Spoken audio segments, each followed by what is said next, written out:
This video combines my Pyrrhus of Epirus videos. Enjoy. The Kingdom of Epirus' territory is now divided between Greece and Albania. It was a small kingdom between Illyria, Macedonia, and Etruria, which influenced the kingdom. Pyrrhus of Epirus was born on 319 BC to Prince Odysseus and Hipparcha. Pyrrhus was second cousin to Alexander the Great due to Alexander's mother, Olympia, being Odysseus' cousin. Pyrrhus was born into a world of chaos within the Hellenic world, with the wars of the Diadochi, with Cassander trying to take the Macedonian throne, and Odysseus came to support Olympia and her grandson Alexander IV. But his troops rebelled and he fled to Estonia, and Pyrrhus was taken by a royal friend of Odysseus, took the 2-year-old Pyrrhus to the court of Gallienus of Tarentine, and Napoleonius II was made king of Epirus by the tribe of the Mulcianians. But 3 years later, the Epirites recalled Odysseus and placed him back on the throne, and Cassander sent an army and defeated Odysseus' army, and Odysseus would die of his wounds. He was succeeded by his brother Acastes II, who was originally barred from the throne due to his ungovernable temper, and Acastes entered into an alliance with Cassander. But his reign was short-lived, with the Mulcianians, tired of the unstable Acastes, rebelled and killed him and placed the 11-year-old Pyrrhus on the throne, till 302 BC, when Pyrrhus was forced to flee when the Mulcianians rebelled again and placed Neoptolemus II on the throne, and he fled to the Peloponnese, where he went into service with his brother-in-law Demetrius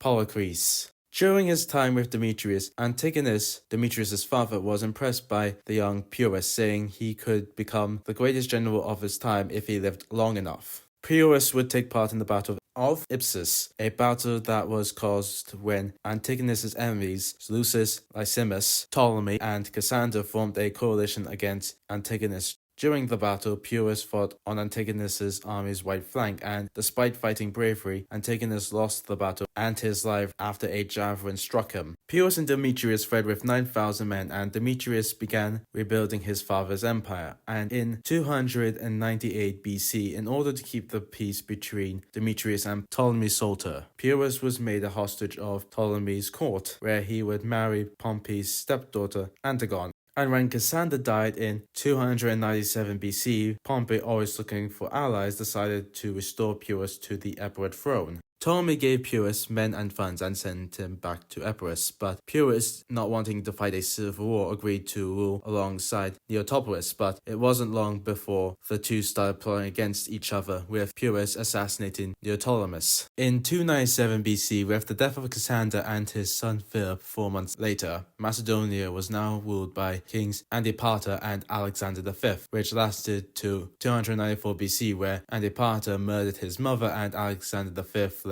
to Epirus and asked help from Pyrrhus and Demetrius. Pyrrhus agreed to intervene. In exchange, Pyrrhus wanted Diaphyria and Pauria, along with the vassal regions of Ambracia, Arcania, and Amatheria. Pyrrhus and Lady Demetrius invaded Macedonia, where Demetrius overthrew Antipater and murdered Alexander V. Antipater fled to Lysimachus, where Lysimachus murdered him. After Demetrius became king of Macedonia in 294 BC, Pyrrhus now had a powerful and potentially dangerous neighbor. So in 291 BC, Demetrius was laying siege to Thebes. So Pyrrhus, seeing an opportunity, he raided Thessaly and, along with Pompey and Lysimachus, forced Demetrius to flee, and Macedonia was divided between Pyrrhus and Lysimachus, where they co-ruled together till 285 BC, when Lysimachus heard that Demetrius was captured by Seleucus. So Lysimachus started isolating Pyrrhus from his traditional ally Ptolemy by marrying Ptolemy's daughter, and made large donations to the Aeolians, Pyrrhus' main Greek ally, and next year he invaded Pyrrhus' half of Macedonia and drove him back to Epirus. The Greek colony of Tarentum, modern-day Taranto, in southern Italy, Rome declared war on the city and other Greek colonies, and Tarentum sent an emissary to Pyrrhus in the summer of 281 BC, begging for his aid and promising to to provide him with a force of Lucanians, Massapans, Samnites, Tarentines, amounting to 20,000 cavalry and 350,000 infantry. Pyrrhus was already indebted to the Tarentines for sending a fleet to help him during his war with Illyria. Pyrrhus sought a prediction from the Oracle of Delphi and received a reply: "If you cross to Italy, you shall conquer Romans." He decided to send a advance guard to Tarentum in the autumn and entered into an alliance with Ptolemy Corenos, who had recently become king of Macedonia, and he gave Pyrrhus 5,000 Macedonian infantry for 2 years. Pyrrhus arrived in Italy in 280 BC with 20,000 infantry, 3,000 cavalry, 2,000 archers, 500 slingers, and 20 war elephants. The elephants were loaned to him by Ptolemy II, Ptolemy Soter's son, and he also gave him 9,000 infantry and 50 war elephants to defend Epirus while he was away. When he arrived, he assembled all the military-aged men in Tarentum and put them through military training under penalty of death. The Roman army, under the command of Consul Publius Varius Lavinius, attempted to strike first before Pyrrhus could join with his Samnite and Lucanian allies, and marched his army quickly to Tarentum. Hearing of the Roman army approaching, Pyrrhus marched his army to face the Roman army. The two armies met at the banks of the river Cyrus, between the towns of Heraclea and Panadosia, with Pyrrhus's 35,000 men against Lavinius's 50,000 men. The battle began at dawn when the Romans started crossing the river, with the Roman cavalry attacking Pyrrhus's scouts and light infantry, who were forced to flee back to the Epirot camp.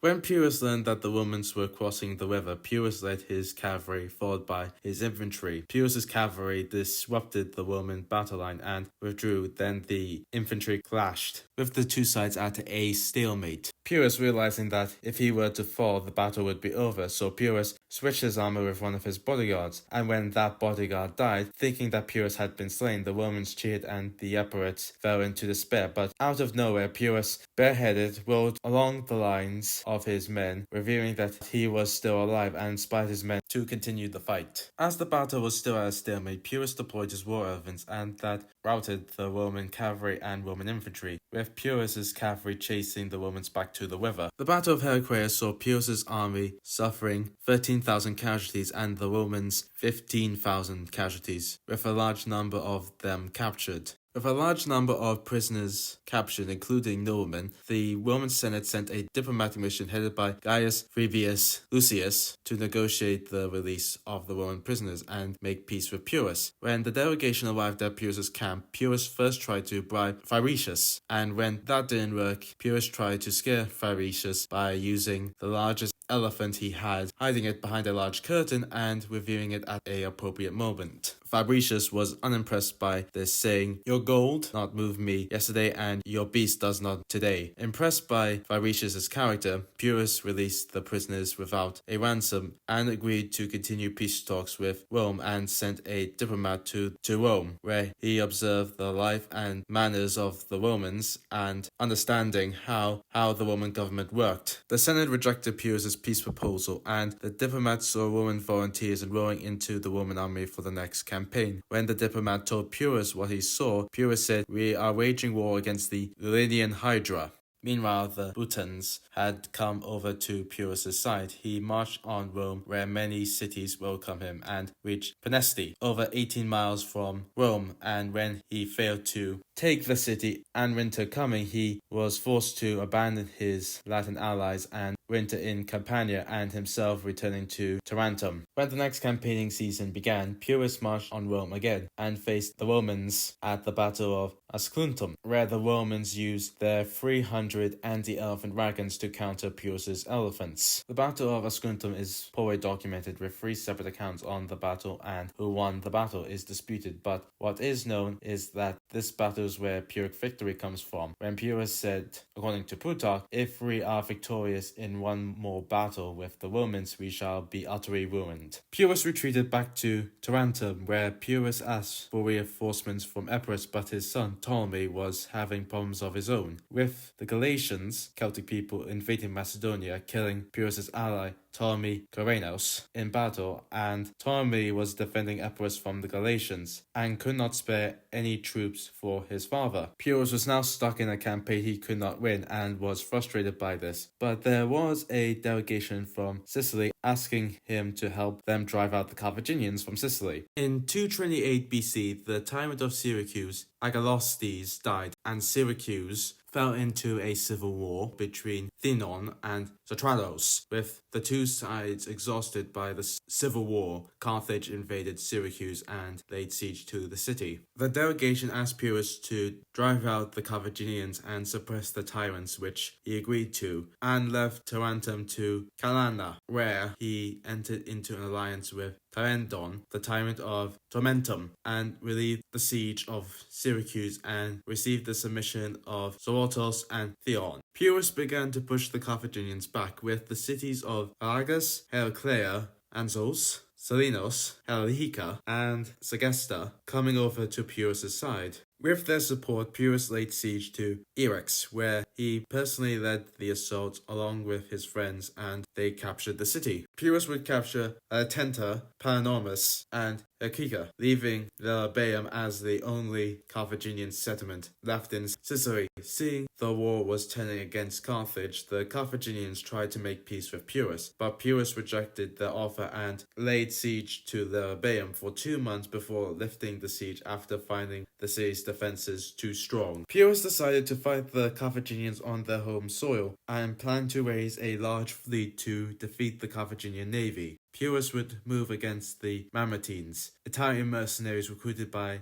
Agalotes, and now ruled northeast Sicily, where he destroyed their strongholds and confined them to Messina. At some point, Pyrrhus was proclaimed king of Sicily and appointed his youngest son, Helenus, his heir to the kingdom of Sicily, and his second son, Alexander, as the heir to the kingdom of Italy. During his reign, Pyrrhus gave his friends estates that Agalestes gave to his relatives and supporters, made his shield bearers and captains as chief magistrates, drafted men to serve as oarmen for his fleet for his North Africa campaign, and raised taxes to fund said fleet. Unsurprisingly, these policies made Pyrrhus very unpopular, and prominent citizens started plotting against him. And when Pyrrhus found out about this, Pyrrhus ordered them to be executed, with Zorotoros and Thenon being a part of a plot, but Pyrrhus found out and ordered them to be arrested, with Zorotoros managing to escape, but Thenon was not so lucky and was executed.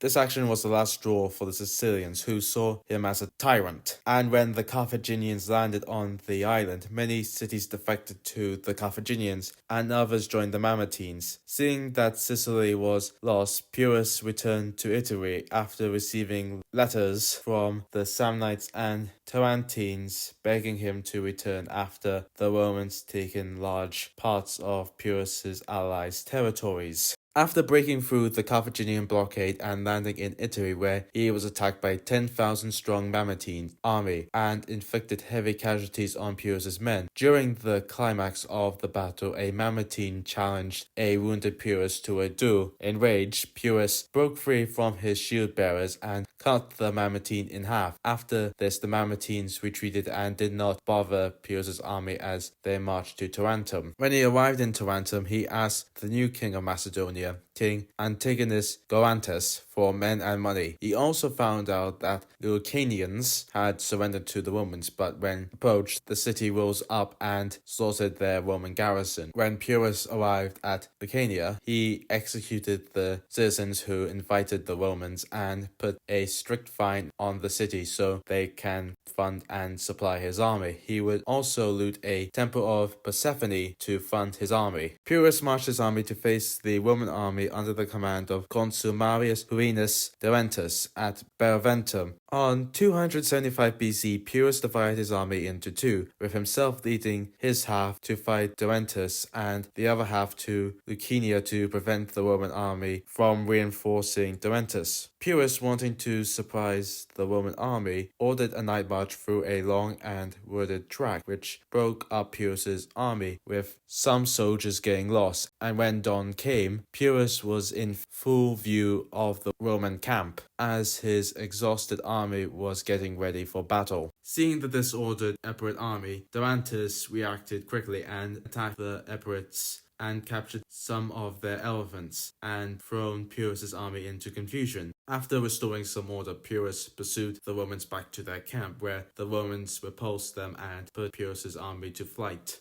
After the victory, Durantus was granted a triumph by the Roman Senate to celebrate the victory over Pyrrhus, and Pyrrhus retreated back to Tarentum. In 274 BC, Pyrrhus returned to Epirus with 8,000 infantry and 500 cavalry, leaving behind his younger son Helenus and his trusted general Melon, and when he landed in Epirus, he raided Macedonia due to being short on cash. After taking a large number of cities, Macedonian soldiers started defecting to Pyrrhus' side. Soon Pyrrhus captured most of Macedonia and all of Thessaly, with Antigonus only having Macedonia's coastal cities, central Greece, and the Peloponnese. Pyrrhus, now wanting to restore Alexander the Great's empire, decided to take Greece from Antigonus. He summoned Helenus, Melon, and a large number of his forces back to Greece, but Melon stayed in Tarentum. Taking his son Ptolemy and Helenus, Pyrrhus crossed into the Peloponnese with 25,000 infantry, 2,000 cavalry, and 24 elephants, and claimed to liberate the cities from Antigonus, and he was greeted with great enthusiasm. While he was in Megalopolis, he met a Spartan emissary who had Cleomenes of Sparta, the son of King Cleomenes II, who had been barred from the Spartan throne due to his violent temper. He asked Pyrrhus to put him on the Spartan throne, which he agreed to do, and marched his army to Sparta. In the spring of 272 BC, the Spartan army under the command of King Pyrrhus I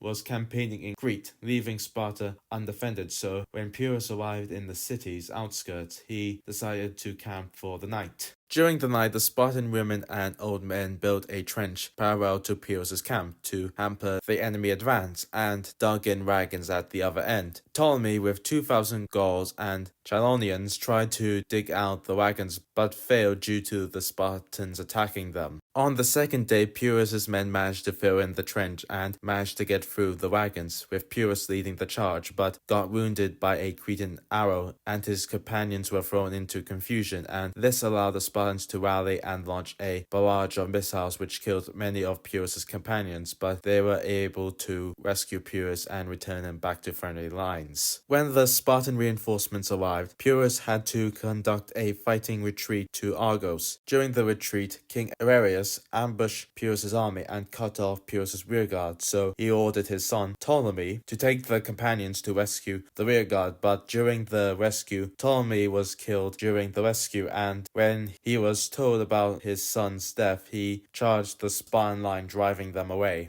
When Pyrrhus set up camp at Napola, he sent a herald to Antigonus, and he told Antigonus that Pyrrhus challenged him to a duel, which he declined. Pyrrhus arrived at Argos at night when pro-Pyrrhus citizens opened the gates, but when the elephants got stuck on the gate and when they tried to get the elephants unstuck, the alarm was raised and Pyrrhus's forces in the city, which were Gauls, were attacked by Antigonus's forces. As dawn came, Pyrrhus entered the city and ordered the retreat, but the gate was blocked by a wounded elephant, and during this confusion, Pyrrhus' son Helenus attempted to help his father by bringing the rest of the elephants and his best troops, which caused more confusion. Pyrrhus, seeing he was trapped, removed his diadem and swapped his helmet for a helmet from one of his companions and plunged straight into the enemy ranks, where Pyrrhus was wounded by a soldier named Argive with his spear, and when Pyrrhus was about to kill Argive, he was hit on the neck by a roof tile, which was thrown by Argive's mother, who was watching the battle on the rooftop. Stunned, Pyrrhus fell off his horse, and before he could recover, a soldier named Zipporos hacked off his head, thus ending the great king's life. After the battle, Antigonus, seeing Pyrrhus' headless body, was shocked at such barbarity towards a fellow monarch, so he